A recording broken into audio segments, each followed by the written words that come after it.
Today, we are cracking open one of the most talked about personal finance books of all time, Rich Dad, Poor Dad. Now, its core idea is pretty simple, but it's also incredibly powerful. It suggests that almost everything we're taught about money, by our parents, in school, it's actually designed to keep us stuck in a financial loop. So let's dig into what that really means. The entire book really kicks off with this one huge question. Think about it. We spend years learning complex math, memorizing historical dates, but the one thing that we deal with every single day of our adult lives, money, it's almost never on the curriculum. And it's this exact gap in our knowledge that sets the stage for a story about two very, very different father figures. So, the author, Robert Kiyosaki, he tells us he had two dads growing up.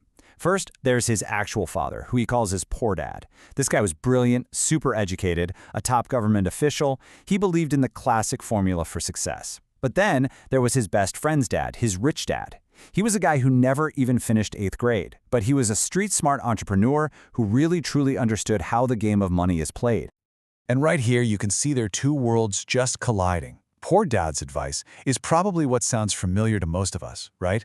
Go to school, get good grades, find a safe job with benefits. It's all about earning a paycheck. Rich dad's advice, it's from a different planet. It's not about working harder for more pay. It's about understanding the system so you can own the things that make money for you. One path is about job security. The other is about total financial freedom. So, imagine being a little kid stuck right in the middle of this.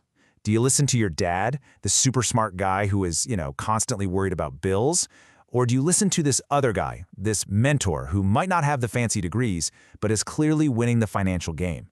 The book makes it clear. This wasn't just Kiyosaki's choice. It's a choice that every single one of us has to make at some point. So to teach him this new way of thinking, Rich Dad didn't just sit him down for a lecture. No, that wasn't his style.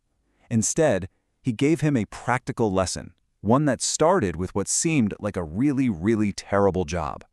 Rich Dad had him come work in one of his stores for just 10 cents an hour. Basically nothing. And after a few weeks of working his butt off for pocket change, Kiyosaki got fed up.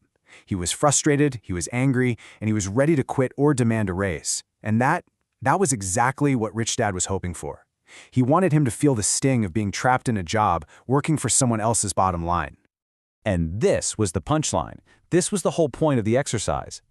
Rich Dad explained that most people spend their entire lives just chasing a bigger salary, a bigger paycheck. They never stop to realize that the problem isn't the amount of money. The problem is the mindset of working for it. The real goal, he said, is to build or buy things that make money for you 24/7, even while you're sleeping. Okay, so make money work for you. It sounds great, right? But how do you actually do that? Well, it all boils down to really understanding two very simple words that are the foundation of, everything. Rich Dad had a name for the traditional path. He called it the rat race. And it's such a perfect metaphor, isn't it? It's this trap that so many of us fall into. You get a job, you start making some money, and as your income goes up, so does your spending. You're just stuck on this financial hamster wheel, running faster and faster, but never actually getting anywhere. And the cycle is dangerously simple. First, you get a job to pay the bills. Then, you get a raise or a promotion. Great. So what do? You upgrade your lifestyle. A nicer car, a bigger house. But all those things come with bigger monthly payments, more debt, and now you're trapped. You have to keep that job. You have to keep working harder just to pay for all your new stuff. It just feeds on itself. So, if you want to escape that rat race, you've got to make a fundamental shift in how you see things. And it all starts with this one single question. The answer seems almost too simple, but trust me, it is the key that unlocks everything. According to Rich Dad, an asset is just this: anything that puts money in your pocket. That's it.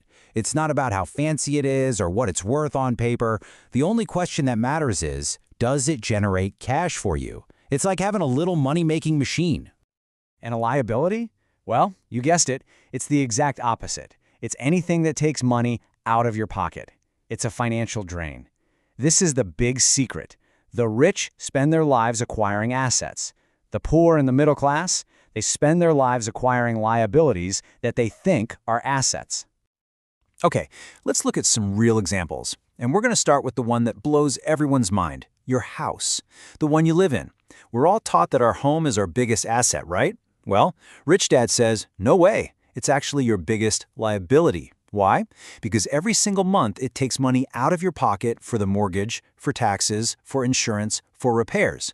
Now, a rental property that you own, that's an asset because your tenant is putting rent money in your pocket. See the difference? Same with stocks that pay you dividends. Your car that you drive to work, huge liability. It's always about which way the cash is flowing. So, knowing the difference between an asset and a liability is the first step. But the book makes it really clear that the biggest things holding us back aren't in our bank accounts. They're in our heads. They're these psychological roadblocks that stop us from ever even getting started. And here are the 5 main culprits. Fear is number 1. I mean, who isn't afraid of losing money? It paralyzes people. Then there's cynicism, that little voice in your head that says, oh, that'll never work for me. Laziness, the I'll get to it tomorrow excuse. Bad habits that keep us buying liabilities instead of assets. And finally, arrogance, thinking you already know everything and refusing to learn something new. And it all comes back to how you view failure. For Poor Dad, making a financial mistake was the worst thing imaginable. He was terrified of it.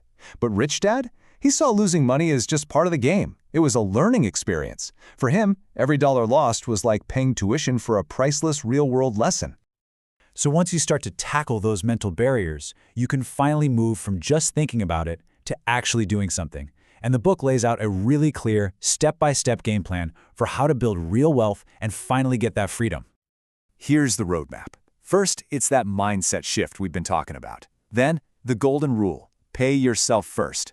That means every time you get paid, the very first thing you do is buy an asset. Before you pay your bills, before you buy that new gadget. Then, you actively try to minimize your liabilities. And this one is huge.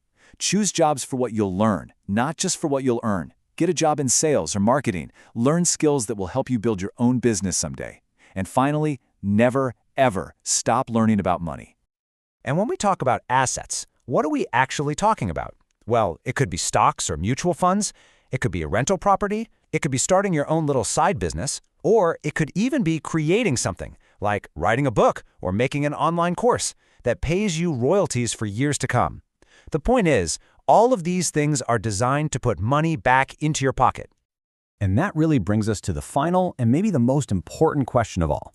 After learning this new way of looking at the world, the book basically throws down a challenge. This isn't about becoming a millionaire overnight. It's just about taking that first small step. So the question is for you, what is the very first income-generating asset you are going to start building? Because as Rich Dad would say, the choice is all yours.